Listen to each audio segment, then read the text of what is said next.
കാവ്യനാടകം. ജുമുണ്ടാതെ കുത്തർന്നോ മലബാറെ?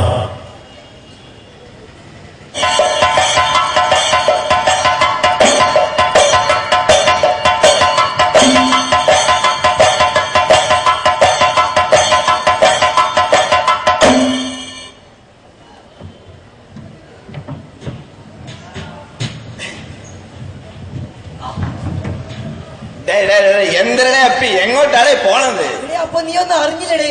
എന്തൊരു നമ്മുടെ എബിയില്ലേ ഇവിടുന്ന് ട്രാൻസ്ഫർ ആയി പോവാണെന്ന്. എങ്ങോട്ട്? മലബാറിലോട്ട്. തള്ള മലബാറിലോട്ടാ?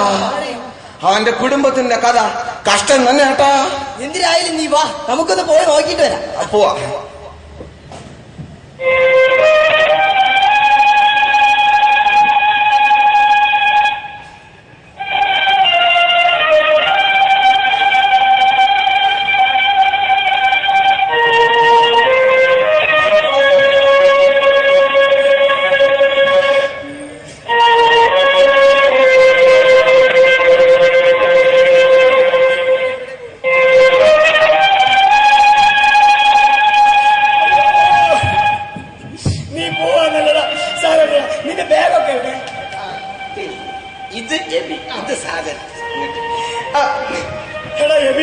നീ പോവാന്നല്ലടാ, സാരമില്ലടാ, ഒക്കെ ഒരു വിധിയാണ് കൂട്ടിയാ മതി. എത്രയോ ആളുകൾ വണ്ടി കയറി മരിക്കുന്നു. ഇതിപ്പോ അതിലും വലുതൊന്നല്ലോ. ഇതൊരു ട്രാൻസ്ഫർ അല്ലേ, അത് മലബാറിലോട്ടായി പോയി എന്നല്ലേ ഉള്ളൂ. സാരമില്ലടാ, നീ ഒരു വിധിയാണെന്ന് വിചാരിക്കും. എന്ത് വിധി? എന്റെ അപ്പന് ഒരുപാട് പിടിപാടുണ്ട്, എന്നിട്ടും അങ്ങ് വയനാട്ടിലേക്ക് ട്രാൻസ്ഫർ. എനിക്ക് വയ്യ.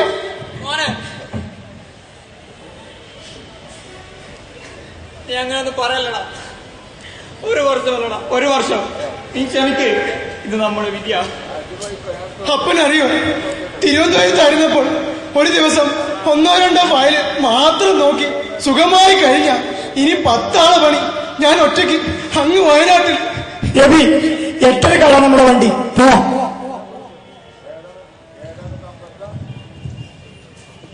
സുഹൃത്തുക്കളെ, ഇതാണോ മലബാർ? ഇതാണോ മലബാർ? ആരാണ് മലബാറിനെ ഇങ്ങനെയാക്കിയത്?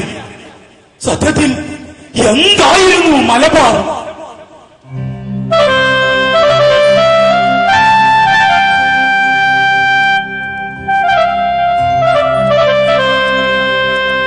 കേരളനാടിനു മുഴുവൻ പണ്ടേ ചൊല്ലിയ പേരാം മലബാർ.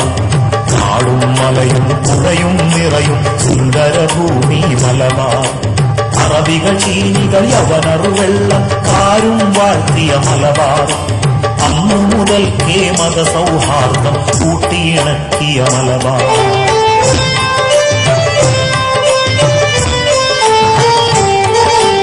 വാസ്കോഗാമയ്ക്കെതിരായി പൊരുതിയ കുഞ്ഞാലികളുടെ മലബാർ. വാസ്കോഗാമയ്ക്കെതിരായി പൊരുതിയ കുഞ്ഞാലികളുടെ മലബാർ. വെള്ളക്കാരോടെന്നും ചെറുത്തു ചോരയിലെഴുതിയ മലബാർ. പണ്ടു കേരള വികസന മാതൃക പകർത്തി വെച്ചൊരു മലബാർ. പണ്ടു കേരള വികസന മാതൃക പകർത്തി വെച്ചൊരു മലബാർ. ഇന്നു കേരള മണ്ണിലനാഥം അലയും മണ്ണി മലബാർ. ഇന്നു കേരള മണ്ണിലനാഥം അലയും മണ്ണി മലബാർ.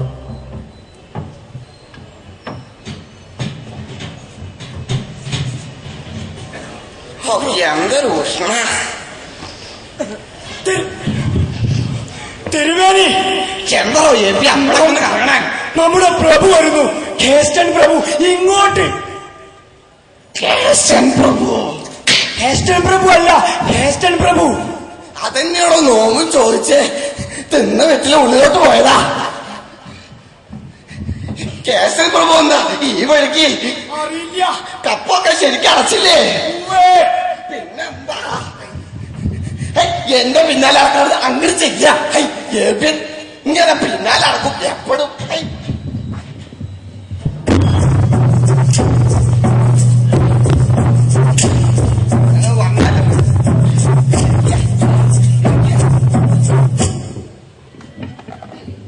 വരവൊക്കെ ഇങ്ങനെയുണ്ട്. വരവെല്ലാം വളരെ കൃത്യമായിട്ട് തന്നെ നടക്കുന്നുണ്ട് ഇല്ലേ?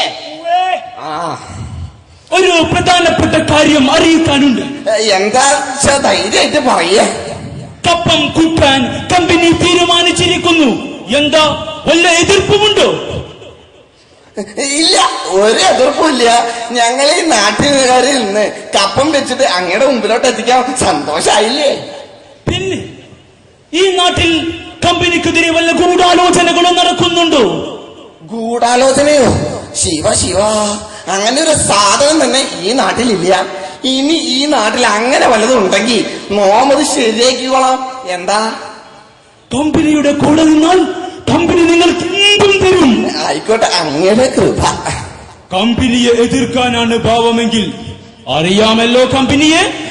പ്രത്യേകിച്ചൊന്നും പറയണ്ട, എല്ലാം നോക്കിക്കോളാം. ഇപ്പോൾ ഞാൻ പോകുന്നു. ധൈര്യമായിട്ട് പോവാ. കപ്പമൊക്കെ അവിടെ എത്തിക്കണം. വളരെ വളരെ കൃത്യമായിട്ട് തന്നെ എത്തും.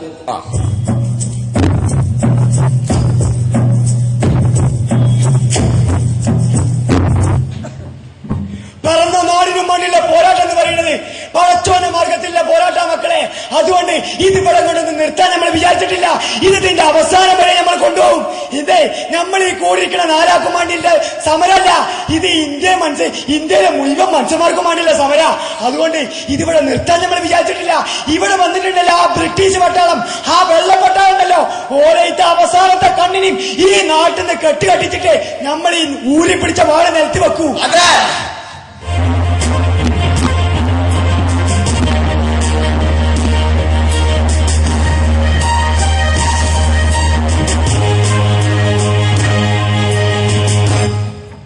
നിങ്ങൾ മലബാറുകാർ തിരുവിതാംകൂറുകാരെ കണ്ടുപിടിക്കൂ. അവർ കമ്പനിയുടെ കൂടെ നിന്നപ്പോൾ കമ്പനി അവർക്കെല്ലാം നൽകി. നിങ്ങൾ മലബാറുകാർ കമ്പനിയുടെ കൂടെ നിന്നാൽ കമ്പനി നിങ്ങൾക്ക് എന്തും തരും.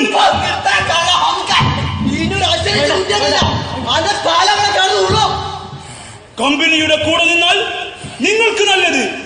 കമ്പനിയെ എതിർക്കാനാണ് ഭാവമെങ്കിൽ അടിച്ചമർത്തും. അന്റെ ഈ നാക്കാപ്പിച്ച കിട്ടാനും വേണ്ടിട്ടല്ല നമ്മൾ ഇറങ്ങിയത്, പിറന്ന മണ്ണിന്റെ സ്വാതന്ത്ര്യത്തിന് വേണ്ടിട്ടാ. പെട്ടെന്ന് ഉറച്ചലായിച്ചാളെ.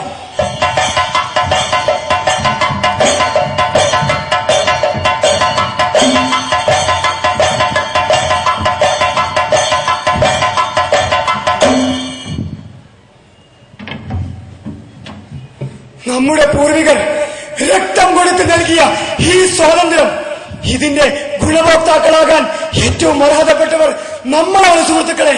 ഇതാരുടെയും ഔദാര്യമല്ല, നമ്മുടെ അവകാശമാണ്. അതെ, നമ്മുടെ അവകാശമാണ്. നമ്മുടെ ഗ്രാമാന്തരങ്ങളിൽ വികസനം ചൂളം വിളിച്ചു കൊണ്ടോടി. നാടിനും നാടിനും തമ്മിൽ കൈകോർക്കുന്ന ഈടുറ്റ പാടങ്ങൾ നേടി. നമ്മുടെ ഗ്രാമാന്തരങ്ങളിൽ വികസനം ചൂളം വിളിച്ചു കൊണ്ടോടി.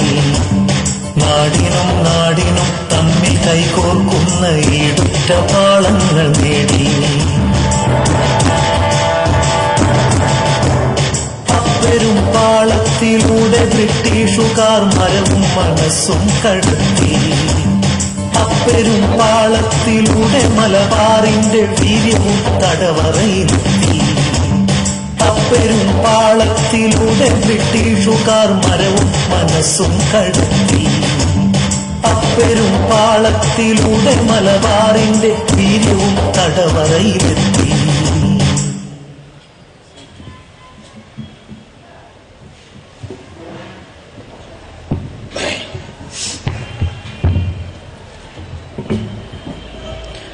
എന്താടോ പ്രാവശ്യം അഡ്മിഷനൊക്കെ ഫുൾ ആവൂലേ? പിന്നെ അഡ്മിഷനൊക്കെ ഫുൾ ആവില്ല സാറേ. ഈ മലബാറിലെ സർക്കാർ സ്ഥാപനങ്ങളൊന്നും ഇല്ലാത്തോണ്ട് പഠിക്കാൻ ആഗ്രഹമുള്ള എല്ലാ മണ്ടന്മാർക്കും ഇങ്ങനെ തന്നെ വരണ്ടേ സാറേ. ആരെയും കണ്ടില്ലല്ലോ രാവിലെ ആയിട്ട്. വന്നിട്ടുണ്ട്, ആദ്യത്തെ വരും. കടന്നു വരും.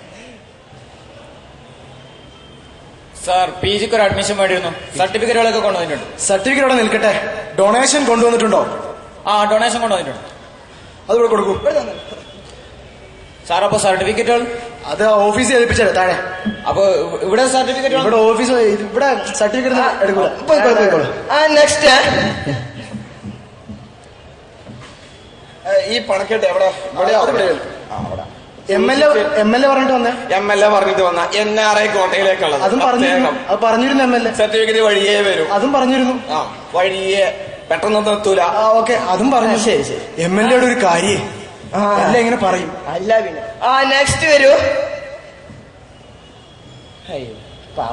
സാർ PG അഡ്മിഷൻ എവിടെ വന്നാണ് സാർ? എനിക്ക് 90% മാർക്ക് ഉണ്ട് സാർ. Very good. 90% മാർക്ക്. അവിടെ 90%. അവിടെ നിൽക്കട്ടെ. ഡൊണേഷൻ കൊണ്ടുവന്നിട്ടുണ്ടോ?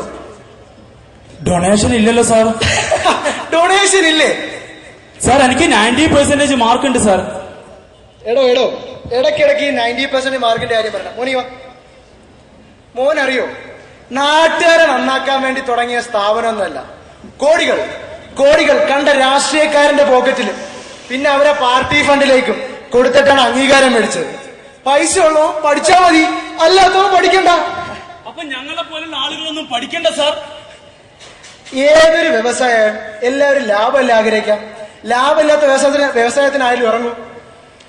അതുകൊണ്ട് പൈസ ഉള്ളവന് എന്നും വിദ്യാഭ്യാസം കിട്ടും, അല്ലാത്തവൻ പഠിക്കണ്ട. അപ്പൊ ഞങ്ങളെ പോലുള്ള ആളുകളൊക്കെ എന്ത് ചെയ്യും സാർ? പഠിക്കണ്ടേ അറിയ പോണോ? രാവിലെ കേറി വരും, പിടിച്ച് പുറത്തേക്കണ.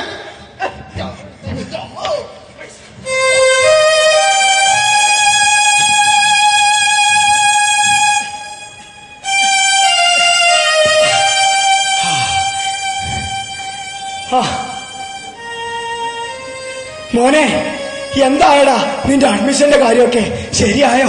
അതൊന്നും നടക്കില്ലപ്പാ. അവര് ചോദിക്കുന്ന പൈസ കൊടുക്കാനൊന്നും നമ്മളെ കൊണ്ട് കഴിയില്ല. കാശോ? അപ്പൊ നിന്റെ മാർക്കോ?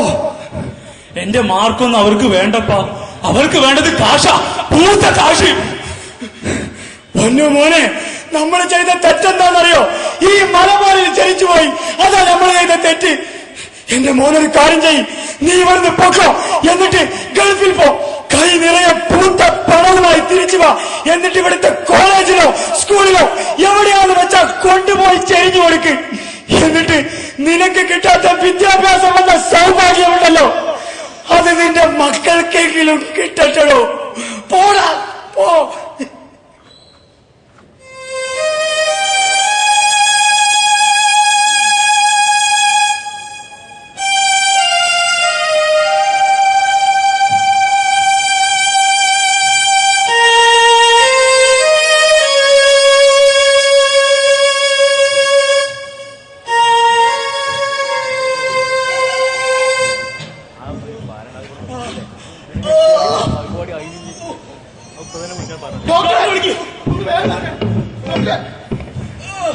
ഒന്ന് വേഗം സാർ.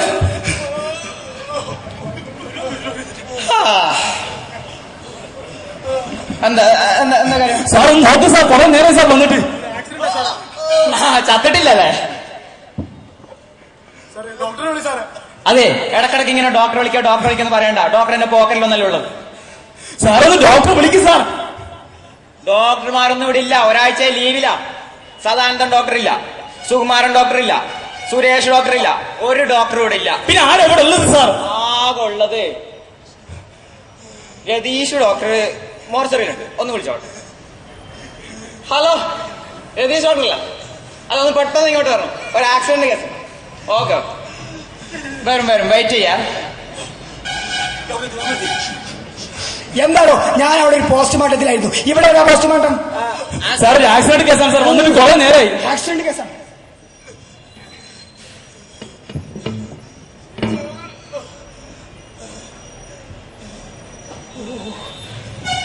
ഉടനെ ഓപ്പറേഷൻ വേണ്ടി വരും. Bring at the operation theatre immediately. എന്താണോ? പെട്ടെന്ന് പറഞ്ഞോടെ, സൂചി ഒന്നുമില്ല, ഓപ്പറേഷൻ ചെയ്യാൻ പറ്റില്ല. പെട്ടെന്ന് പറഞ്ഞോടെ. ഹലോ, അല്ലെങ്കിൽ നിങ്ങളൊരു കാര്യം ചെയ്തോളൂ, ഉടനെ ഒരു പ്രൈവറ്റ് ഹോസ്പിറ്റലിൽ കൊണ്ടുപോയിക്കോളൂ. അതാ നല്ലത്. രോഗി വളരെ ക്രിട്ടിക്കലാണ്. അതെന്താ സാർ ഇവിടുന്ന് ഓപ്പറേഷൻ ചെയ്തോളൂ സാർ? എടോ, എവിടെ ഓപ്പറേഷൻ തിയേറ്ററിന്റെ രൂപം ഉണ്ടായിട്ട് കാര്യമില്ലല്ലോ. ഓപ്പറേഷൻ ചെയ്യാനുള്ള സൗകര്യങ്ങൾ വേണ്ടേ? മാത്രമല്ല, ഒരു ഓപ്പറേഷൻ ചെയ്യാൻ മിനിമം നമുക്ക് എന്താ വേണ്ടത്? സൂചി നൂലും. ഇതൊന്നും ഇവിടെ ഇല്ല. നിങ്ങളൊരു കാര്യം ചെയ്യും, ആള് രക്ഷപ്പെടണം എന്നുണ്ടെങ്കിൽ ഉടനെ ഒരു പ്രൈവറ്റ് ഹോസ്പിറ്റലിൽ കൊണ്ടുപോയിക്കോ. നിങ്ങൾ മലബാറുകളെ സംബന്ധിച്ചിടത്തോളം ഈ പ്രൈവറ്റ് ഹോസ്പിറ്റലിൽ കൊണ്ടുപോകാന്ന് പറഞ്ഞാൽ ഇത്ര കാര്യമുള്ള സംഗതി ഒന്നല്ലല്ലോ. കാരണം എന്താന്ന് വെച്ചാൽ നിങ്ങൾക്ക് ഗൾഫിൽ നിന്ന് പിഴവിറങ്ങാനുണ്ടല്ലോ. പെട്ടെന്ന് കൊണ്ടുപോയിക്കോളൂ, സമയം. ഇതൊരു ജനറൽ ഹോസ്പിറ്റൽ അല്ലേ സാർ? എടാ, ഇത് വലിയ കഷ്ടമാണ് കേട്ടോ. എടാ, ഇത് ജനറൽ ഹോസ്പിറ്റൽ അല്ലേ എന്ന് പറഞ്ഞാൽ ഇത് തിരുവനന്തപുരം എന്നല്ലല്ലോ. ഇതേ മലബാറ് ഇവിടെ ഇങ്ങനെ ഒരു ഹോസ്പിറ്റലിന്റെ രൂപം കണ്ടാൽ തന്നെ വലിയ കിട്ടലാന്ന് വിചാരിച്ചോ. നിങ്ങൾ ആള് രക്ഷപ്പെടണമെന്നുണ്ടെങ്കിൽ ഉടനെ വല്ല പ്രൈവറ്റ് ഹോസ്പിറ്റലിലും കൊണ്ടുപോയിക്കോ. പ്രൈവറ്റ് ഹോസ്പിറ്റലില്ല സാർ, ഇങ്ങോട്ട് കൊണ്ടുവരാനുള്ള പൈസ എന്നെ നാട്ടുകാർ തന്നതാ സാർ. എങ്ങനെ ഞങ്ങൾ ഒരു പ്രൈവറ്റ് ഹോസ്പിറ്റലിൽ പോവാം? ഇട ഇതൊക്കെ പറയും ഞാൻ എന്ത് ചെയ്യാനാ? ഞാനും നിങ്ങൾ ഒരു കാര്യം ചെയ്യും, 1 മണിക്കൂറിനുള്ളിൽ ഒരു മെഡിക്കൽ കോളേജ് എങ്കിലും എത്തിക്ക്, ഇല്ലെങ്കിൽ ആള് കാഞ്ഞു പോകും. 1 മണിക്കൂർ കൊണ്ട് മെഡിക്കൽ കോളേജിൽ, അതും ഈ റോഡിലൂടെ സാർ. എടോ ഞാനെന്താ ഗതാഗത മന്ത്രിയാണോ? എന്നോട് പറയാൻ അങ്ങനത്തെ റെസ്പോൺസിബിൾ പേഴ്സൺ വേണമെങ്കിൽ കൊണ്ടുപോയിക്കോ, ഇല്ലെങ്കിൽ പിന്നെ എന്റെ കണ്ണിൽ നോക്കിയിട്ട് കാര്യം ഉണ്ടാവില്ല. അതെ അതെ, ഞങ്ങൾ പോവാം, ഞങ്ങൾക്കറിയാം, ഞങ്ങൾ പോവാം. സാർ ഒന്ന് പിടിക്കും സാർ.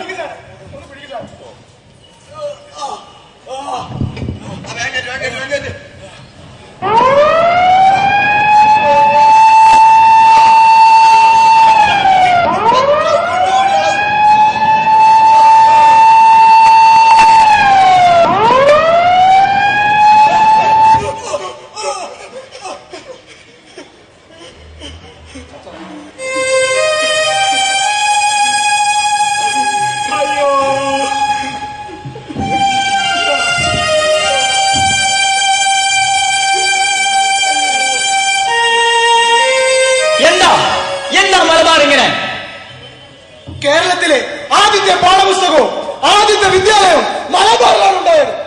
മതസൗഹാർദ്ദവും മതേതരത്വവും പൂവിട്ടതും നമ്മുടെ ഈ മലബാറിലായിരുന്നു സുഹൃത്തുക്കളെ.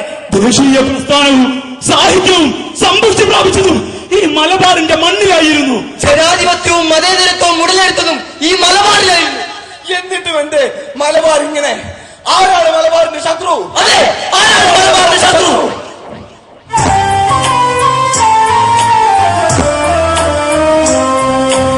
അറിവുകൾ നേടാൻ അവസരമില്ലാതലയും പഠിതാക്കൾ, ആതുരമായൊരവസ്ഥകൾ തരുവും ആരോഗ്യ കേന്ദ്രങ്ങൾ, പട്ടിണി ദുരിതങ്ങൾ കുടിപാർക്കും പാവം കോളനികൾ, പാടം പോലെ ചടിക്കുഴി നിറയും നാട്ടിൻ പൊതുവഴികൾ.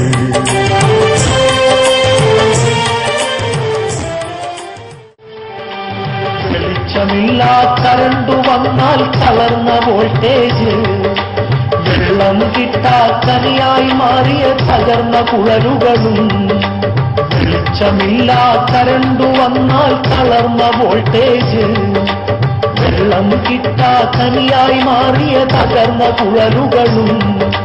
പദ്ധതിയില്ല ഉള്ളത് അഴിമതി നിറഞ്ഞ വഴിപാട്, പറയാതിനി പറ്റില്ല മലബാറിന്റെ ഗതികേട്. പദ്ധതിയില്ല ഉള്ളത് അഴിമതി നിറഞ്ഞ വഴിപാട്, പദ്ധതിയില്ല ഉള്ളത് അഴിമതി നിറഞ്ഞ വഴിപാട്. പറയാതിനി പറ്റില്ല മലബാറിന്റെ ഗതികേട്, പറയാതിനി പറ്റില്ല മലബാറിന്റെ ഗതികേട്. ജനസമ്പർക്ക പരിപാടിയിലേക്ക് മുഴുവൻ ആളുകൾക്കും സ്വാഗതം. കേരളത്തിന്റെ മുഖ്യമന്ത്രി കേരളത്തിലെ ജനങ്ങളിലേക്ക് ഇറങ്ങി വരികയും എന്നിട്ട് അവരുടെ പ്രശ്നങ്ങളും ആവലാതികളും നേരിട്ട് കേൾക്കുകയും അവർക്ക് വളരെ യുക്തിഭദ്രമായ പരിഹാരങ്ങൾ നിർദ്ദേശിക്കുകയും ചെയ്യുന്ന ജനസമ്പർക്ക പരിപാടിയാണ് ഇപ്പോൾ ഇവിടെ നടക്കാൻ പോകുന്നത്. കേരളത്തിന്റെ മുക്കുമൂലകളിലെല്ലാം തന്നെ കേരളത്തിന്റെ മുഖ്യമന്ത്രി നേരിട്ടെത്തുകയും അവരുടെ പ്രശ്നങ്ങളും ആവലാതികളും കേൾക്കുകയും അവർക്ക് പരിഹാരം നിർദ്ദേശിക്കുകയും ചെയ്തിരിക്കുകയാണ്. മുഖ്യമന്ത്രി ഇപ്പോൾ ഇതാ മഞ്ചേരി എത്തിച്ചേർന്നിരിക്കുകയാണ്. നിങ്ങൾക്ക് ആർക്കുമുള്ള ഏതു തരത്തിലുള്ള പ്രശ്നങ്ങളും ആവലാതികളും മുഖ്യമന്ത്രിയോട് നേരിട്ട് ബോധിപ്പിക്കാവുന്നതാണ്. തുടങ്ങല്ലേ സാർ? ഓക്കെ, നിങ്ങൾക്ക് ആർക്കെങ്കിലും മുഖ്യമന്ത്രിയോടുള്ള പരാതികൾ ഉന്നയിക്കാനുണ്ടോ? ആ, ചോദിച്ചോളൂ. പെട്ടെന്ന് സമയമില്ല മോനെ. പെട്ടെന്ന് ബഹുമാനപ്പെട്ട മന്ത്രിയോട് എനിക്ക് ചോദിക്കാനുള്ളത്, ചോദിച്ചോളൂ. താങ്കൾ ഈ അടുത്ത കാലത്തായി മലബാർ മേഖലകളിൽ +2 അനുവദിക്കുകയുണ്ടായി. അതെ. എന്നാൽ +2 അനുവദിച്ച മലബാർ മേഖലകളിൽ കുട്ടികൾക്ക് പഠിക്കുവാനുള്ള ക്ലാസ് റൂമുകളോ അനുബന്ധ ബിൽഡിങ്ങുകളോ അവിടെ ഇല്ല. അപ്പോൾ താങ്കൾ എന്തടിസ്ഥാനത്തിലാണ് മലബാർ മേഖലകളിൽ +2 അനുവദിച്ചത്? മാന്യമായ വ്യക്തിയുടെ ചോദ്യത്തെ ഞാൻ വളരെയധികം മാനിക്കുന്നു. എന്തായാലും ഉത്തരം പറയേണ്ടത് എന്റെ കർത്തവ്യമാണല്ലോ. ഞാനൊരു മിനിസ്റ്റർ ആയതുകൊണ്ട് ഉത്തരത്തിലേക്ക് കടക്കാം. ഏതായാലും ഇവിടെ ഈ സർക്കാർ ഉദ്ദേശിക്കുന്നത് പഠനം നടക്കുക എന്നുള്ള ഒരു പ്രക്രിയക്കാണ്. അതല്ലാതെ സൗകര്യങ്ങൾക്ക് അവിടെ പ്രസക്തിയില്ല. നിങ്ങളൊന്ന് ആലോചിച്ചു നോക്കൂ, നമ്മുടെ ചരിത്രത്തിൽ പണ്ട് കാലഘട്ടങ്ങളിൽ ഗുരുകുല വിദ്യാഭ്യാസമായിരുന്നില്ലേ? അന്ന് ഈ പറയുന്ന ബിൽഡിങ്ങുകളോ ക്ലാസ് റൂമുകളോ മറ്റു കെട്ടിട സൗകര്യങ്ങളോ ഉണ്ടായിരുന്നോ? നിങ്ങൾ തന്നെ പറയൂ. എന്നിട്ട് അന്ന് പഠിച്ച ആളുകൾ ഇന്ന് ഉദ്യോഗസ്ഥരായിട്ടില്ലേ? അപ്പൊ നമ്മുടെ സർക്കാർ ഉദ്ദേശിക്കുന്നത് പഠനം നടക്കുക എന്നുള്ളൊരു സംഗതിയാണ്. അതിൽ സൗകര്യങ്ങൾക്ക് നമ്മൾ പ്രാധാന്യം നൽകുന്നില്ല. ഇനിയിപ്പോ സൗകര്യങ്ങൾ വേണമെന്ന് തന്നെ വിചാരിക്കാം. സൗകര്യങ്ങൾ വേണമെന്ന് വിചാരിക്കാം. ഞാനൊന്ന് പറഞ്ഞുതരാം, പരിഹാര മാർഗങ്ങളുണ്ട്. നമ്മുടെ സ്കൂളിന്റെയും കോളേജിന്റെയും ഒക്കെ മുറ്റത്ത് പടുവൃക്ഷങ്ങളില്ലേ, ആ വൃക്ഷ ചുവട്ടിലിരുന്ന് പഠിക്കണം. എങ്ങനെയുണ്ട്? അതുപോലെ തന്നെ നമ്മുടെ സ്കൂൾ ബസ്സുകളില്ലേ, ഇൻസ്റ്റിറ്റ്യൂഷണൽ ബസ്, അങ്ങനെ ഒരുപാട് ബസ്സുകളുണ്ട്. ആ ബസ്സിന്റെ അകത്ത് കയറിയിരുന്ന് പഠിക്കണം. നമ്മളെ സംബന്ധിച്ചിടത്തോളം പഠനം നടക്കുക എന്നുള്ളതാണല്ലോ. അതുപോലെ തന്നെ ഇനി അതൊക്കെ പോട്ടെ, നമ്മുടെ സ്കൂളിന്റെയും കോളേജിന്റെയും ഒക്കെ അടുത്തൊരുപാട് ഹൗസസ്, വീടുകളുണ്ട്. ആ വീടുകളിലൊക്കെ ഇപ്പൊ നമുക്ക് 2 എന്നായതുകൊണ്ട് അധിക റൂമുകളും കാലിയായി കിടക്കുക. അപ്പൊ അവിടെയൊക്കെ പോയിട്ട് എന്ത് ചെയ്യണം? പഠനം നടത്തണം. നമ്മളെ സംബന്ധിച്ചിടത്തോളം പഠിക്കുക എന്നുള്ളതാണ് കാര്യം, അതല്ലാതെ സൗകര്യങ്ങൾക്കല്ല. അതുകൊണ്ട് തന്നെ ഇത്തരം കാര്യങ്ങൾ ഉപയോഗപ്പെടുത്തി പഠനം നടത്തണം. ചോദ്യകർത്താവിനെ വ്യക്തമായിട്ടുണ്ടാവും, എവിടെ നോക്കി നിൽക്കാണ്? വ്യക്തമായിട്ടുണ്ടല്ലോ അല്ലേ? അപ്പൊ ശരി, പെട്ടെന്ന് ചോദിച്ചോളൂ മണി. ഇനി ആർക്കെങ്കിലും മുഖ്യമന്ത്രിയുടെ പരാതികൾ ഉന്നയിക്കാനുണ്ടോ? ഓക്കെ, മൈക്കോടെ കൊടുത്തു. ചോദിച്ചോളൂ. ചോദിച്ചോളൂ.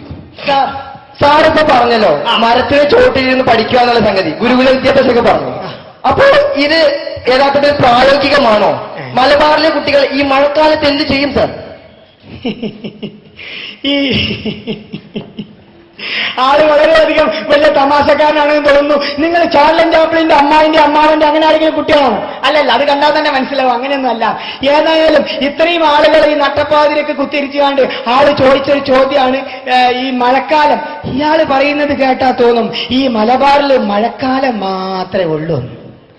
അല്ല സുഹൃത്തുക്കളെ, ഞാനൊന്ന് ചോദിച്ചോട്ടെ, ഈ മലബാറിലെ മഴക്കാലം മാത്രമേ ഉള്ളൂ? മഴക്കാലം കഴിഞ്ഞിട്ട് വേനൽക്കാലം വരുന്നുണ്ടല്ലോ. അപ്പൊ സ്വാഭാവികമായിട്ട് നിങ്ങൾ എന്ത് ചെയ്യണം? മലബാറിലെ കുട്ടികൾ മഴക്കാലത്ത് നിങ്ങളവിടെ പഠിക്കണ്ടെന്ന് വെച്ചാൽ അതങ്ങോട്ട് സാക്രിഫൈസ് ചെയ്താൽ, എന്നിട്ട് അത് വേനൽക്കാലത്തേക്ക് അങ്ങോട്ട് പോസ്റ്റ്പോൺ ചെയ്താൽ എങ്ങനെയുണ്ട് പരിപാടി? നിങ്ങളിപ്പോ മഴക്കാലത്ത് കുത്തിരുന്ന് പഠിച്ചു എന്നുള്ളത് കൊണ്ട് കേരളത്തിന് പ്രത്യേകിച്ച് നേട്ടമൊന്നുമില്ല. അതുകൊണ്ട് തന്നെ നിങ്ങളൊരു കാര്യം ചെയ്യുക, മഴക്കാലത്തുള്ള പഠനം അതങ്ങോട്ട് മാറ്റിവെക്കുക. പിന്നെ മറ്റു സൗകര്യങ്ങൾ ഉപയോഗപ്പെടുത്താലോ? ഞാൻ പറഞ്ഞല്ലോ, ഇൻസ്റ്റിറ്റ്യൂഷണൽ ബസ്, സ്കൂൾ ബസ്സുകളില്ലേ, അവിടെ ഈ മഴയുടെ പ്രശ്നമുണ്ടോ? ഇല്ല. പിന്നെ അതുപോലെ തന്നെ നമുക്ക് ഹൗസ് ബസിന്റെ കാര്യം പറഞ്ഞല്ലോ ഞാൻ. സ്കൂളിന്റെ തൊട്ടടുത്ത് ഒരുപാട് വീടുകളുണ്ട്. ആ വീടുകളിലൊക്കെ റൂമുകൾ ഒഴിഞ്ഞു കിടക്കുക. അപ്പൊ അവിടെ പോയിട്ടിരുന്ന് പഠിക്കണം. അവിടെയും ഈ മഴയുടെ പ്രശ്നം വരുന്നില്ലല്ലോ. അതുകൊണ്ട് തന്നെ ഒക്കെ പോട്ടെ. ഇനിയിപ്പോ നിങ്ങൾ പഠിച്ചോളണം ഒരു നിർബന്ധം നമുക്കില്ല. നിങ്ങളൊന്ന് ആലോചിച്ച് നോക്കി, നിങ്ങൾ പഠിക്കണമെന്നില്ല. നിങ്ങൾക്ക് സർട്ടിഫിക്കറ്റ് വേണോ, മാർക്ക് ലിസ്റ്റ് വേണോ? ജസ്റ്റ് നിങ്ങൾ വന്ന് ഒരു പരീക്ഷ അറ്റൻഡ് ചെയ്താൽ മതി. പരീക്ഷ അറ്റൻഡ് ചെയ്താൽ മതി. ജയിപ്പിക്കുന്ന കാര്യം, A+ ഒന്നായിട്ട് തിരിഞ്ഞു വരുന്ന കാര്യം നമ്മൾ ഏറ്റു. അത് കിട്ടി ജയിച്ചു പോയിട്ട് പിന്നെ എന്ത് കാട്ടണം എന്നൊക്കെ അതൊക്കെ നിങ്ങൾ സ്വന്തം തീരുമാനിക്കേണ്ടി വരും. എന്നാലും ജയിപ്പിക്കുന്ന കാര്യം ഈ സർക്കാർ ഏറ്റെടുത്തിരിക്കുന്നു. പിന്നെന്താണ് പ്രശ്നം? അതിലും വലിയൊരു പ്രശ്നം നടക്കുന്നുണ്ടാവില്ല എന്ന് എന്റെ മൂന്നായം കണ്ടിട്ട് എനിക്ക് മനസ്സിലായി. ഇനി ആർക്കെങ്കിലും ഉണ്ടോ? അവസാനം മുഖ്യമന്ത്രി തിരക്കിലാണെന്ന് അറിയാം. ഒരാൾ ഒറ്റ ചോദ്യം കൂടി ഉണ്ട്. ചോദിച്ചോ. സാർ ഇവിടെ ഹയർ സെക്കൻഡറി അനുവദിച്ചല്ലോ. അതെ. അപ്പൊ അവിടെയുള്ള ഹൈസ്കൂൾ വിദ്യാർത്ഥികൾ പോലും വളരെ ബുദ്ധിമുട്ടായിട്ട് അനുഭവിക്കുന്ന ഒന്നാണ് ബാത്റൂം ഫെസിലിറ്റീസുകൾ. അപ്പൊ അവർക്ക് തന്നെ വളരെ ബുദ്ധിമുട്ടാവുന്ന സ്ഥിതിക്ക് ഹയർ സെക്കൻഡറി വിദ്യാർത്ഥികളുടെ ബുദ്ധിമുട്ട് താങ്കളോട് പറയേണ്ട ആവശ്യമില്ല. ഇതിനോടുള്ള താങ്കളുടെ പ്രതികരണം എന്താണ്? ഞാൻ ആ മൈക്കൊക്കെ വാങ്ങണപ്പോ വിചാരിച്ച് ഇനി അതോടെ എറിയാനാണ്. ഇത്രയും ആളുകളെ മെനക്കെടുത്തുകൊണ്ട് അദ്ദേഹം ചോദിച്ചൊരു ചോദ്യം, ഈ നട്ടപ്പാടിക്ക് മൂത്രപ്പരന്റെ കാര്യം. ഇന്ന് ഞാൻ തിരിച്ചൊന്ന് ചോദിക്കട്ടെ സുഹൃത്തെ, ഒന്നും തോന്നരുത് കേട്ടോ. എന്തായാലും നിങ്ങൾ ഈ സ്കൂളിലേക്കും കോളേജിലേക്കും ബുക്കും ബാഗും ചോറ്റുപാത്രമൊക്കെ ആയിട്ട് പോണത് മൂത്രമൊഴിക്കാനാ? അല്ല, അറിയാഞ്ഞിട്ട് ചോദിക്കാം, മൂത്രമൊഴിക്കാൻ ഞങ്ങൾ പോണ്? അല്ലല്ലോ, പഠിക്കാൻ വേണ്ടിയിട്ടല്ലേ. അതുകൊണ്ട് തന്നെ പഠനം എന്നുള്ള സംഗതിക്കാണ് നമ്മുടെ സർക്കാർ പ്രാമുഖ്യം നൽകുന്നത്. അവിടെ ഫെസിലിറ്റീസിന് പ്രാധാന്യമില്ല. മാത്രമല്ല, നിങ്ങൾക്ക് ഇനി പതയാപ്പോ അങ്ങനെ ഒരു പ്രശ്നം ഉണ്ടെന്ന് വിചാരിക്കാം. ആരാ നിങ്ങളെ പറഞ്ഞ് തെറ്റിദ്ധരിപ്പിച്ച് ഈ 4 മൂലകളിൽ ഇരുന്നാൽ മാത്രമേ ഈ കാര്യങ്ങളൊക്കെ സാധിക്കുമെന്ന്? ഞാനൊരു പരിഹാര മാർഗം പറഞ്ഞുതരാം. നമ്മുടെ സ്കൂളിന്റെയും കോളേജിന്റെയും ഒക്കെ അടുത്ത് വലിയ വലിയ പറമ്പുകളില്ലേ, വലിയ വലിയ പാഠങ്ങളില്ലേ. നമ്മുടെ വിദ്യാഭ്യാസ രീതിയെക്കുറിച്ചൊന്ന് മനസ്സിലാക്കണം. വളരെ സുതാര്യമാണ് എന്ന് മാത്രമല്ല വളരെ ട്രാൻസ്പെറന്റ് കൂടിയാണ്. ഇത് രണ്ടും കൂടി കൂടുമ്പോൾ ഭയങ്കര ഒരു സുതാര്യത അതിലുണ്ടാവും. അതുകൊണ്ട് തന്നെ നിങ്ങളുടെ സ്കൂളിന്റെ അടുത്തുള്ള പാഠങ്ങൾ നിങ്ങൾക്ക് ഉപയോഗപ്പെടുത്താം, തോടുകൾ നിങ്ങൾക്ക് ഉപയോഗപ്പെടുത്താം, തെങ്ങിൻ തോപ്പുകൾ നിങ്ങൾക്ക് ഉപയോഗപ്പെടുത്താം. അതോടൊപ്പം ഇനി മൂത്രമൊഴിക്കുന്ന ആൾക്കാർക്ക് കുറച്ച് തണൽ വേണമെന്ന് വിചാരിക്കാം. നിങ്ങൾക്കൊരു കാര്യം ചെയ്യാം, റബ്ബർ എസ്റ്റേറ്റുകളില്ലേ. പിന്നെ എന്തിനാണ് സുഹൃത്തെ അതിനു വേണ്ടി ഇങ്ങനെ വാദിക്കുന്നത്? നമ്മുടെ സർക്കാർ പ്രാമുഖ്യം നൽകുന്നത് വിദ്യാഭ്യാസം നൽകുക എന്നുള്ള സംഗതിക്കാണ്. നോട്ട് പോയിന്റ് മനസ്സിലായല്ലോ അല്ലേ? വേഗം ചോദിച്ചോളൂ സുഹൃത്ത്. മുഖ്യമന്ത്രി തിരക്കിലാണെന്ന് അറിയാം. എന്നാലും ഒരു ഇന്ത്യൻ പൗരൻ എന്നുള്ള നിലയ്ക്ക് എനിക്കൊരു സംശയമുണ്ട്. ചോദിച്ചോ. ഇപ്പൊ പുതിയ ഗവൺമെന്റ് കൊണ്ടുവരുന്ന പുതിയ വിദ്യാഭ്യാസ പരിഷ്കാരങ്ങൾ, DPP പോലെയുള്ള പുതിയ വിദ്യാഭ്യാസ പരിഷ്കാരങ്ങൾ, ഇതിന്റെയൊക്കെ പരീക്ഷണത്തിന് വേണ്ടി എന്തുകൊണ്ടാണ് മലബാറിനെ തന്നെ തെരഞ്ഞെടുക്കുന്നത്? മന്ത്രി എന്താ പരുങ്ങുന്നത്? സാങ്കേതിക തടസ്സം നേരിട്ടതിൽ ക്ഷമിക്കണം. യഥാർത്ഥത്തിൽ ഇത്തരം പദ്ധതികൾ ഈ ഒരു ഇന്ത്യൻ പൗരൻ എന്ന നിലയ്ക്ക് ഇദ്ദേഹം ചോദിച്ച ചോദ്യം വളരെ റെലവന്റ് ആണ് എന്ന് മാത്രമല്ല വളരെ പ്രസക്തവുമാണ്. I really appreciate you mister. ഏതായാലും ഇത്തരം പദ്ധതികൾ DPP പോലുള്ള ഇത്തരം പദ്ധതികൾ നമ്മൾ ആദ്യം മലബാർ ഏരിയയിൽ പരീക്ഷിക്കാനുള്ളാകുന്ന കാരണം എന്താണെന്ന് ചോദിച്ചു കഴിഞ്ഞാൽ, ഇതെങ്ങാനും മലബാർ ഏരിയയിൽ പരീക്ഷിച്ചിട്ട് ഇതിനെങ്ങാനും ഒരു വിജയം കണ്ട പിന്നെ ഇത് ഏത് കാട്ടുജാതിക്കാരുടെ അടിയിലും കൊണ്ടുപോയി തിരികെക്കൂടോ? അതുകൊണ്ടാണ് നമ്മൾ ഇത്തരം പരിപാടികൾ ഈ മലബാർ ഏരിയയിൽ പരീക്ഷിക്കാനുള്ള കാരണം. അതുകൊണ്ട് സമയമില്ല. ഇനി ചോദ്യങ്ങൾ ഒരുപാടുണ്ട് എന്ന് എനിക്കറിയാം. പക്ഷേ എനിക്ക് സമയം കൂടി വേണമല്ലോ. ഈ കുളത്തിലാണെങ്കിൽ സമയമില്ല. അതൊക്കെ നല്ലത്. ഏതായാലും അപ്പൊ ശരി, താങ്ക്സ്. ഏതായാലും മുഖ്യമന്ത്രിക്ക് നന്ദിയുണ്ട്. അദ്ദേഹത്തിന്റെ തിരക്കിട്ട ഔദ്യോഗിക ജീവിതത്തിൽ നിന്നും ഏതാനും സമയം നമുക്ക് വേണ്ടി മാറ്റിവെക്കുകയും നമ്മൾ ഉന്നയിച്ച പ്രശ്നങ്ങൾക്കും ആവലാതികൾക്കും വളരെ യുക്തിഭദ്രമായ പരിഹാരങ്ങൾ അദ്ദേഹം നിർദ്ദേശിക്കുകയും ചെയ്തിരിക്കുകയാണ്. ഏതായാലും ഗവൺമെന്റിന്റെ ഭാഗത്തു നിന്ന് ഇനിയും ഇത്തരത്തിലുള്ള ജനസമ്പർക്ക പരിപാടികൾ ഉണ്ടാകും എന്ന് നമുക്ക് പ്രതീക്ഷിക്കാം. ഒരു നല്ല കേരളത്തിന് വേണ്ടി നമുക്ക് ഒരുമിച്ച് പ്രവർത്തിക്കാം. നന്ദി, നമസ്കാരം. ആ ചാനലുകാരെ കൊണ്ട് ഞാൻ തോറ്റു. കണ്ടില്ല ഇന്നും മോദം ആകെ വിയർത്ത് കുളിച്ച് എന്തൊക്കെയാ ചോദിക്കണം. 100 ദിവസം പിന്നിട്ടു. അതെ, 100 ദിവസം പിന്നിട്ടു. ശരിയാണ്. എങ്ങനെയുണ്ട്? എങ്ങനെയുണ്ടെന്ന് ചോദിച്ചാൽ നമ്മളെ കാര്യം ഇപ്പൊ നിങ്ങൾക്കറിയാലോ. വളരെ സുഖമായിട്ട് പോണ്. ജനങ്ങളാരും ചോദിക്കരുത്, അതൊന്നും എനിക്കറിയില്ല. ഇതാരാണ് മനസ്സിലായില്ലല്ലോ. അല്ല, ഇങ്ങനെയായാ പറ്റൂല കേട്ടോ. അത് ഞാനും കുറച്ച് നേരത്തെ ആലോചിച്ചു. ഇങ്ങനെയായാ പറ്റൂല, ഇങ്ങനെയാക്കാം. ഇപ്പൊ പറ്റുക? ഒന്നുമില്ലേലും നമ്മളൊരു 20 സീറ്റുണ്ടാ നിങ്ങളിവിടെ ഭരിക്കുന്നത് നിങ്ങൾ ഓർക്കണം. 20 സീറ്റിന്റെ ആളാണല്ലേ? അല്ല സാഹിബേ, എന്താണ് പ്രശ്നം? നിങ്ങൾ കാര്യങ്ങളിലേക്ക് വരി. എന്താ പ്രശ്നം? എന്താ പ്രശ്നം എന്ന് ചോദിച്ചിട്ട് കാര്യമില്ല. പ്രശ്നം എന്താണെന്ന് നിങ്ങൾ അറിയണം. അതറിയാൻ വേണ്ടിയിട്ടാണല്ലോ ചോദിക്കണേ. എന്താ പ്രശ്നങ്ങൾ പറഞ്ഞോളി. മലബാറിൽ നിന്ന് ജയിപ്പിച്ചു വിട്ട നമ്മളോട് നാട്ടുകാർ നമ്മളോടാണ് ചോദിക്കുന്നത്. അതിപ്പോ നിങ്ങളൊന്നല്ലേ ചോദിക്കേണ്ടി? അവിടുന്ന് ജയിച്ചാൽ നിങ്ങൾ തന്നെയല്ലേ? അതിപ്പോ എന്നോടൊന്ന് ചോദിച്ചോളി. ഇല്ലല്ല, വർഷങ്ങളായി മലബാറിൽ പലതും ചീഞ്ഞു നാറുന്നുണ്ട്. അത് നിങ്ങളിട്ട ഡ്രസ്സോ അങ്ങനെ എന്തെങ്കിലുമൊക്കെ, അല്ലാതെ അവിടെ ഒന്നും ചീഞ്ഞാറാൻ സാധ്യമല്ല.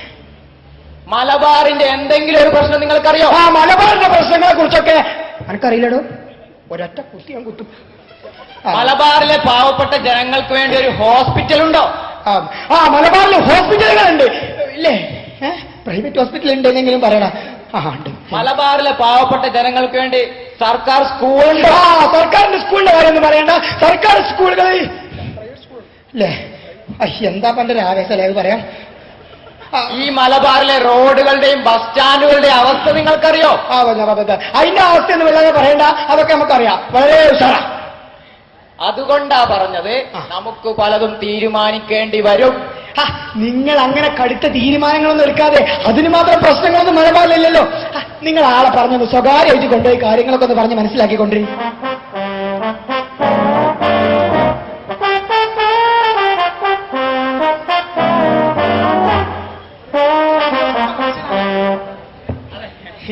ഒക്കെ കിട്ടി. പ്രശ്നങ്ങളൊക്കെ ശരിയായല്ലേ? സന്തോഷം. ഇതൊക്കെ എന്താണെന്ന് വെച്ചാല് ഒരു ജലദോഷപ്പനി മാതിര പെട്ടെന്ന് അങ്ങോട്ട് വരും, അതിലേറെ സ്പീഡ് അങ്ങോട്ട് പോകും. സാരല്ല. എന്റെ അല്ലോ, എന്തൊക്കെയായിരുന്നു. ഒരു പൂ ചോദിച്ചൊരു പൂക്കാലം കിട്ടി. സന്തോഷമായി. നമ്മൾ അങ്ങനെ ഒരു പൂ ചോദിച്ചവർക്ക് പൂക്കാലം ഒന്നായിട്ടാണ് കൊടുക്കും. എന്നാ പിന്നെ പൂവും ചോദിച്ച് ഇടക്കിടക്ക് ഇങ്ങോട്ട് വരുമല്ലോ. തങ്കപ്പെട്ട മനുഷ്യൻ പറയാണ്ടോ. ഇതാരത്ര ഗൗരവത്തിലാണല്ലോ. ഇവിടെ ഒന്നും കിട്ടിയില്ല, നമ്മളൊന്നും കൊടുത്തിട്ടില്ല. നിങ്ങൾ മലബാറുകാർക്ക് മാത്രമേ കൊടുക്കുള്ളൂന്നുണ്ടോ? അങ്ങനെയൊന്നും ഇല്ലല്ലോ. ആര് പറഞ്ഞു അങ്ങനെ കൊടുത്തു?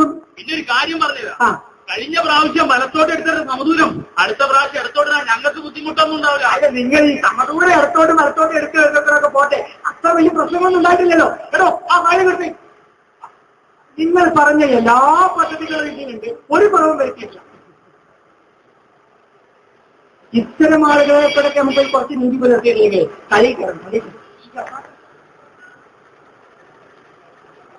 നേർക്കാഴ്ചയിൽ ചർച്ച ചെയ്യുന്ന വിഷയം മലബാർ പിന്നോക്കമാണോ അല്ലേ? ഈ ചർച്ചയിൽ പങ്കെടുത്തുകൊണ്ട് കേരളത്തിന്റെ രാഷ്ട്രീയ, സാമൂഹിക, സാംസ്കാരിക രംഗങ്ങളിലെ പ്രമുഖ വ്യക്തിത്വങ്ങൾ ചർച്ചയിൽ പങ്കെടുത്തുകൊണ്ട് മലബാറിന്റെ പിന്നോക്കാവസ്ഥകളുടെ കാരണങ്ങൾ വിശകലനം ചെയ്തുകൊണ്ട് ചർച്ചയിൽ പങ്കെടുക്കുന്നതാണ്. ഈ ചർച്ചയിൽ പങ്കെടുക്കുന്ന പ്രമുഖനായ ഒരു വ്യക്തി മന്ത്രിസഭയെ പ്രതിനിധീകരിച്ചുകൊണ്ട് ഡോക്ടർ കുഞ്ഞായിൻ സാർ, മന്ത്രി കുഞ്ഞായിൻ സാറാണ്. അദ്ദേഹത്തെ സാദരം വേദിയിലേക്ക് ക്ഷണിക്കുകയാണ്. ചർച്ചയിൽ പങ്കെടുക്കുന്ന മറ്റൊരു പ്രമുഖനായ വ്യക്തി പ്രതിപക്ഷത്തെ പ്രതിനിധീകരിച്ചുകൊണ്ട് സഖാവ് കുഞ്ഞിക്കണ്ണൻ സാർ അദ്ദേഹം ഇവിടെ ചർച്ചയിൽ പങ്കെടുക്കാൻ എത്തിച്ചേർന്നിട്ടുണ്ട്. അതുപോലെ തന്നെ കേരളത്തിലെ യുവജന പ്രസ്ഥാനങ്ങളെ പ്രതിനിധീകരിച്ചുകൊണ്ട് ചർച്ചയിൽ പങ്കെടുക്കുന്നത് സഹോദരൻ മഷ്ഹൂദാണ്. അദ്ദേഹം ഇവിടെ എത്തിച്ചേർന്നിട്ടുണ്ട്. ഈ ചർച്ചയിൽ പങ്കെടുക്കുന്ന മറ്റു രണ്ട് പ്രമുഖരായ വ്യക്തിത്വങ്ങൾ, ഒന്ന് കേരളത്തിലെ അറിയപ്പെടുന്ന ബുദ്ധിജീവിയും സാംസ്കാരിക നായകനുമായ ഡോക്ടർ സന്ദീപ് കുമാർ, അദ്ദേഹം ചർച്ചയിൽ പങ്കെടുക്കാൻ വേണ്ടി എത്തിച്ചേർന്നിട്ടുണ്ട്. മറ്റൊരു പ്രമുഖനായ വ്യക്തി കേരളത്തിലെ അറിയപ്പെടുന്ന ചരിത്ര പണ്ഡിതനായ ഡോക്ടർ കുൽക്കർണി, അദ്ദേഹം മലബാറിന്റെ പിന്നോക്കാവസ്ഥകളുടെ ചരിത്രപരമായ കാരണങ്ങളെ വിശകലനം ചെയ്തുകൊണ്ട് നമ്മോട് സംസാരിക്കുന്നതാണ്. ഏതായാലും നമ്മുടെ ചർച്ച ആരംഭിക്കുകയാണ്.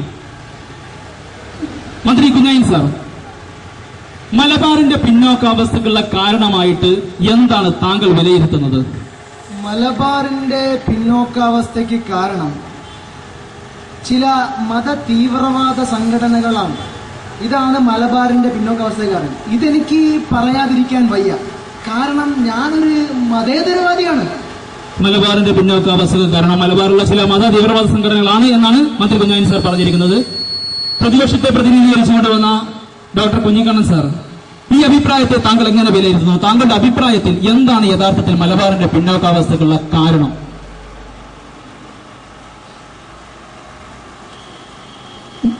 മലബാറിനെ കുറിച്ച് നമുക്കറിയാം. മലബാറിന്റെ പിന്നോക്കാവസ്ഥയെ കുറിച്ച് നമുക്കറിയാം.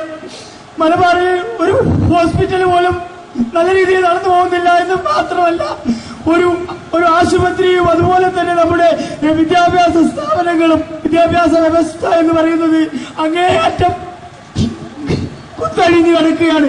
ഈ വിദ്യാഭ്യാസ അവസ്ഥ കണ്ട്, ഈ കുത്തഴിഞ്ഞ വിദ്യാഭ്യാസ അവസ്ഥ കണ്ട് ഞാനൊരു രഹസ്യം ഈ ചാനലിന്റെ മുമ്പിൽ വ്യക്തിപരമായി വെളിപ്പെടുത്താൻ ആഗ്രഹിക്കുകയാണ്. ഈ കുത്തഴിഞ്ഞ വിദ്യാഭ്യാസ രീതിയിൽ മനം നൊന്നുകൊണ്ട് ഞാൻ എന്താണ് ചെയ്തതെന്ന് നിങ്ങൾക്കറിയോ?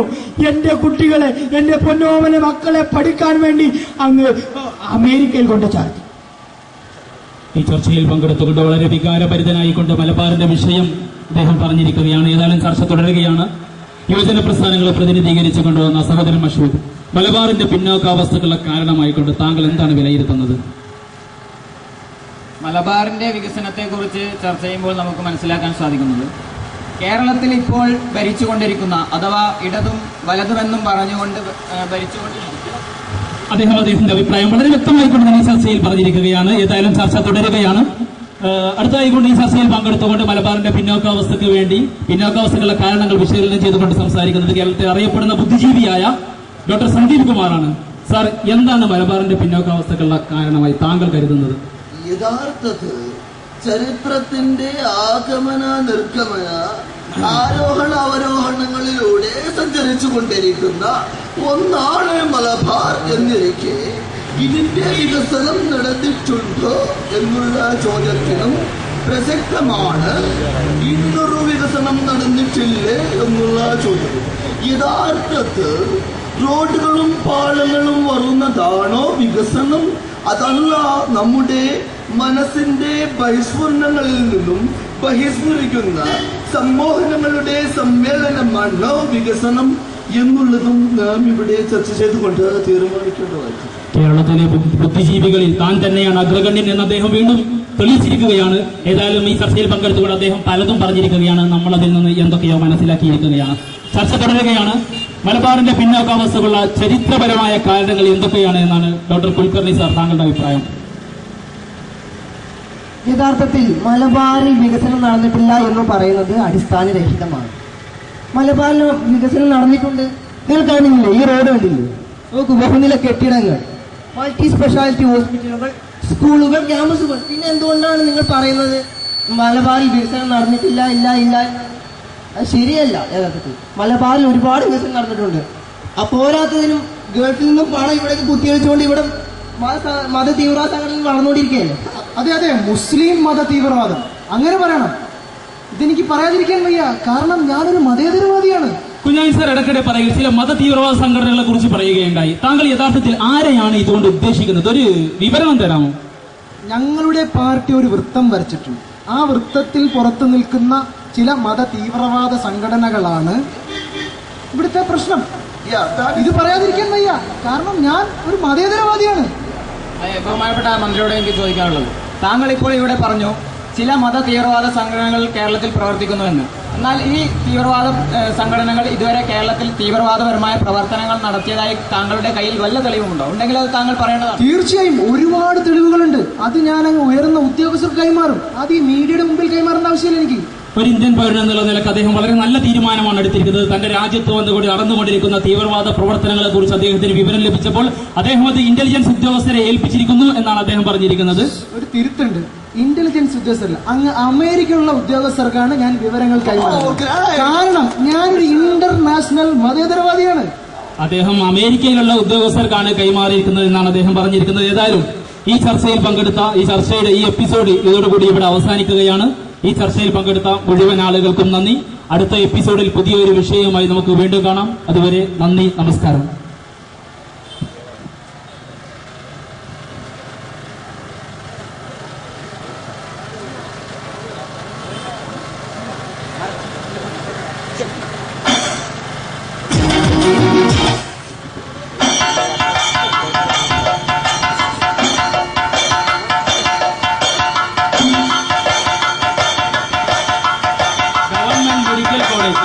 മലബാർ 1, തിരുക്കൊച്ചി 4.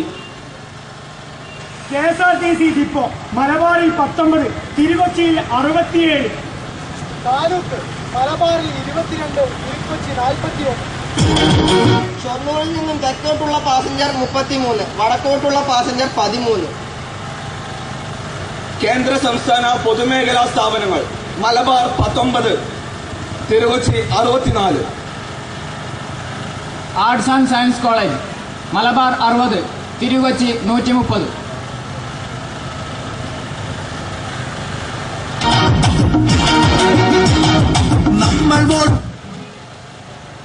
എത്ര വാഗ്ദാനങ്ങളാണ് രാഷ്ട്രീയക്കാർ കാലാകാലങ്ങളായി നമുക്ക് നൽകുന്നത്? നമ്മുടെ വോട്ടും വാങ്ങി തിരുവനന്തപുരത്തേക്ക് പറഞ്ഞ അവർ യഥാർത്ഥത്തിൽ നമുക്ക് എന്താണ് നൽകിയത്? മന്ത്രിമാരെ, MLA മാരെ, നിങ്ങൾ ഞങ്ങളുടെ മലബാറിന് എന്ത് ചെയ്തു? അതെ, ഞങ്ങളുടെ മലബാറിന് എന്ത് ചെയ്തു?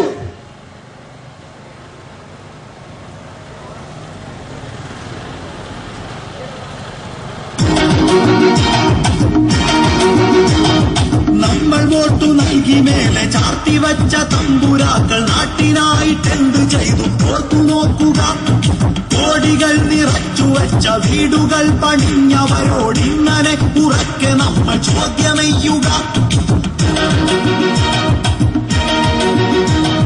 ഗൾഫിൽ നിന്നു ചോരവെള്ളമാക്കി ഞങ്ങൾ കൊണ്ടുവന്ന വികസനത്തിന്മേലെ നിങ്ങൾ ചാർത്തവേ. ഗൾഫിൽ നിന്നു ചോരവെള്ളമാക്കി ഞങ്ങൾ കൊണ്ടുവന്ന വികസനത്തിന്മേലെ നിങ്ങൾ ചാർത്തവേ. ജനങ്ങാതവിടെ നിന്ന് പദ്ധതികൾ മറ്റു കൂട്ടർ കൊണ്ടുപോകും കാഴ്ച നിങ്ങൾ നോക്കി നിൽക്കവേ. ജനങ്ങാതവിടെ നിന്ന് പദ്ധതികൾ മറ്റു കൂട്ടർ കൊണ്ടുപോകും കാഴ്ച നിങ്ങൾ നോക്കി നിൽക്കവേ. ഈ മലബാറിൻ സമഗ്ര വികസനത്തിനായി പുതിയ സമരപേരി മാറ്റൊലിക്കും ശബ്ദമാവുക.